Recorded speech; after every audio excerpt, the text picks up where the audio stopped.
there, Sandy Rogers with the Ace Dog Vlog.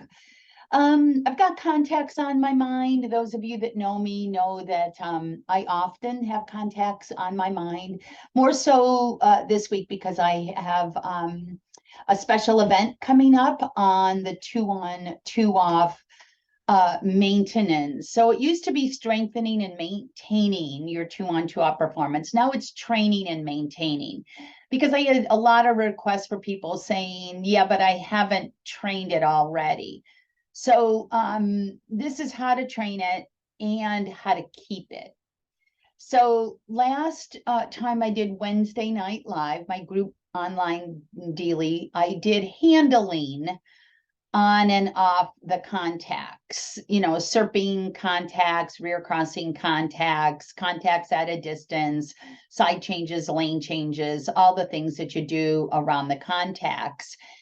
And it really highlighted how obstacle performance is connected to handling skills. So, you know that I look at every person that I work with as each person is 3 different people. They're a handler, strengths and weaknesses. They're a teacher to their dog, strengths and weaknesses. And they're a competitor, strengths and weaknesses. So I've been talking to folks, just hang in there with me. I'm going to tie it all together like I always do. I've been talking to folks about when they come for their lessons to, as they're driving to their lesson, be thinking about where they want to spend that effort. Is there a handling maneuver that seems to elude you? Or is there an individual obstacle performance that seems to elude you? And the obstacles, I mean, everybody can get off a tunnel. Don't get me wrong, plenty of refusals around tunnels, right? There's still a strong handling element there. But we don't have as much. I think I better stay a little closer to that tunnel. When we pull them off, it's just because we didn't continue to handle the dog as we made our move. So that's just a brain fart, in my opinion, just something we underestimated.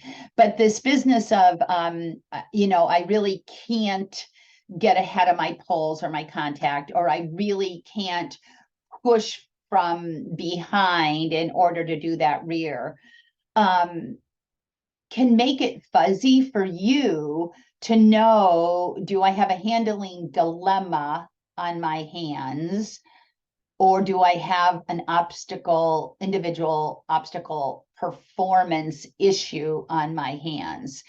And when we're in classes, especially advanced classes, and we're kind of in that fight for it mode of get through the sequence. I got a trial this weekend. I'm looking at my watch like there's not enough time to go back to square one and reteach this. We start to handle in a helpful way.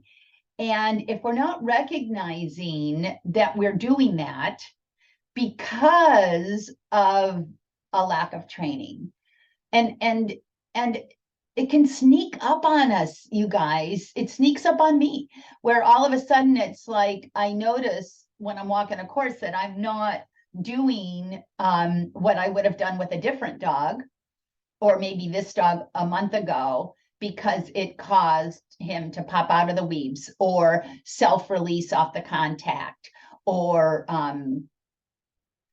you name it, right? So I want you, when you're doing your sequence and coursework, to notice if you're making handling decisions based on obstacle performance, because the training is weak. Because then you've got your training, you show up for that lesson, and you can say, my handling dilemma is based on my training, my individual obstacle training performance. I find that maintenance on my own handling skills, the ones I'm not so great at, rear crossing contacts is an excellent example. I avoid rear crossing on contacts. Why? because my dog is going to go faster, even if it's a fraction of a second. If I don't, why? Because I don't practice it enough. It's not high priority on my maintenance schedule. So when I see it in a trial, I go, when was the last time I worked on rears on my contacts? So the moral of the story here today is, if your contacts aren't maintained, you're going to find yourself making handling decisions to be a little closer, to be a little behind, to be a little ahead. And then you start guessing which flavor of the position your dog might need for you this run or this weekend. So I'm going to do a sales pitch. Don't judge me. There's been a lot of rain. I'm broke. How to maintain that performance and how to make it stronger when you do sequence and coursework. So when we're doing sequence and coursework, we're either eroding our individual obstacle performance by being loosey-goosey with criteria. Come on, admit it. We all do it sometimes. Or we're making it stronger by keeping the communications with our dog clear in competition as well. So if you're feeling like now is the time to look at or learn a thing or two more about maintaining your 2-on-2-off performance or making it stronger, so you can do some of those fancy handling moves, not just on the jumps. You went to all the seminars, you forked out all the dough, you did the fancy handling on the jumps, but your dog walk, your teeter can be a 180, a pinwheel, 270, and you want to handle it just the same, right? Am I right or am I right? All right, 2-on-2-off. The full-on class is available all the time. The book is available all the time.